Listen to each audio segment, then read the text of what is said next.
भारत एक ऐसा अद्भुत देश रहा है जिसे कभी सोने की चिड़िया भी कहा जाता था, जहाँ पर समय समय पर विभिन्न साम्राज्यों ने अपना शासन स्थापित किया। चाहे वे कोई भी हो, डच हो, मंगोल हो, तुर्क, हून, कुषाण, फ्रांसीसी हो या फिर अफगानी रहे हों, भारत प्राचीन काल से ही विभिन्न नस्लों और संस्कृतियों के संकेंद्रण और विलय बिंदु बना रहा। क्या आप जानते हैं कि दुनिया भर के आक्रांता भारत को ही लूटने के लिए क्यों आए? भारत में ऐसी कौन सी विशेषता थी जिसने इन आक्रांताओं को अपनी तरफ आकर्षित किया?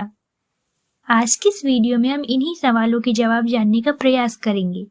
तो आइए बिना किसी देरी के वीडियो को शुरू करते हैं। भारत प्राचीन काल से ही व्यापारिक राष्ट्र रहा है। इस समुद्री मार्ग से दूर दराज के देशों के साथ व्यापार करता था, जिसमें जावा, सुमात्रा, कंबोडिया, बर्मा, मिस्र और रोम जैसे देश शामिल थे।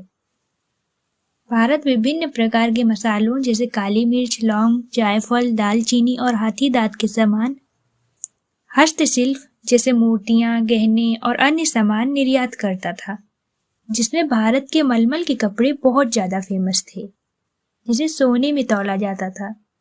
तराजू में एक तरफ मलमल के कपड़े और दूसरी तरफ सोना रखकर उसे बेचा जाता था। इन सभी वस्तुओं के निर्यात के बदले में भारत को सोना मिलता था। यही कारण है कि भारत उस समय सोने की चिड़िया के रूप में जाना जाता था। वैसे तो हमारे यहाँ सोने की खानें पाई नहीं जाती हैं। हमारे यहाँ पूरी जरूरत का 1/10 ही सोना है। फिर भी हमें सोने की चिड़िया कहा जाता था, क्योंकि हम अपने व्यापार के दम पर, अपने स्किल के दम पर सारा सोना चांदी खींच लेते थे। तभी तो टॉलमी कहता था कि भारत एक दुष्ट देश है जो हमारे रोमन साम्राज्य का सारा सोना चांदी अपनी तरफ खींचे लिए चला जा रहा है, क्योंकि उस समय सारा व्यापार हमारे फेवर में था। उधर ये जो आक्रांता थे वो चाहे ईरानी रहे हों, अफगानी, तुर्क, मंगोल, कुषाण, हूण, अफ़गालीद रहे हों, ये सब हार्श क्लाइमेटिक कंडीशन से आए थे। आपकी जानकारी के लिए बता दूं कि ये जो हार्श क्लाइमेटिक कंडीशन होता है, जो जटिल जलवायु होती है, ये जीवन के लिए सही नहीं होती है। वहाँ जटिल जलवायु होने की वजह से इनके पास आजीविका के कोई साधन नहीं थे। बर्फ से ढकी हुई जमीन थी। ऐसी जमीन पर खेती करना संभव नहीं था। और क्या आप जानते हैं कि विश्व भर में जहाँ जहाँ एग्रीकल्चर का विकास नहीं हुआ, वहाँ पर लोग घुमंतु और खानाबदोश जीवन जीने के लिए बाध्य होते हैं। तो इनके पास कोई भी संसाधन ही नहीं था। यहाँ नदियाँ नहीं थी, इनके पास कोई कल्चर ही नहीं था, इनके पास कोई इकोनॉमिक सेटअप नहीं था, यानी कि कोई वाणिज्यिक व्यवस्था ही नहीं थी। और यही स्थिति अंग्रेजों की थी और यूरोप की भी यही स्थिति थी। इनके पास खाने को कुछ नहीं था। ये जानवरों का मांस खाने के लिए बाध्य थे। संसाधनों के लिए आपस में युद्ध कर रहे थे।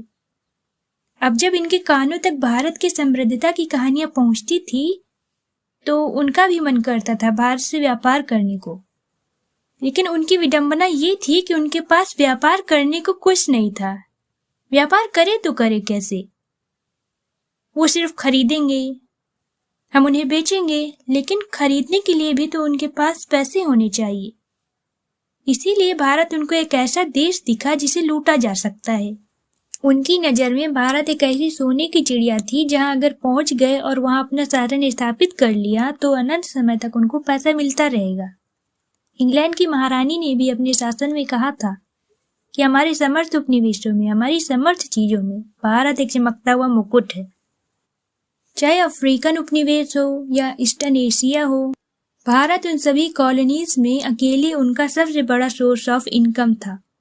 हम आर्थिक रूप से समृद्ध थे, तो जो आर्थिक रूप से विपन्न लोग थे वही तो हमारे इस देश को लूटने आए।